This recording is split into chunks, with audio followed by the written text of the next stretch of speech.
Kasi na po Diyos, siguro kinasyandan no senior citizen kan. But well, I am very thankful, tawan, but at the other side of the coin, I am also very sorry for the people of Dingras for giving them no choice.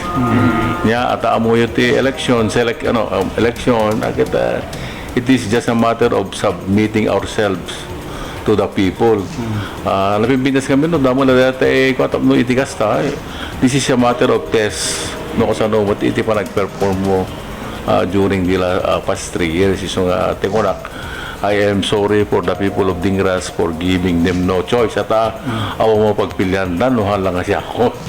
Nya, yung tekunak, I still thank the Lord for this opportunity.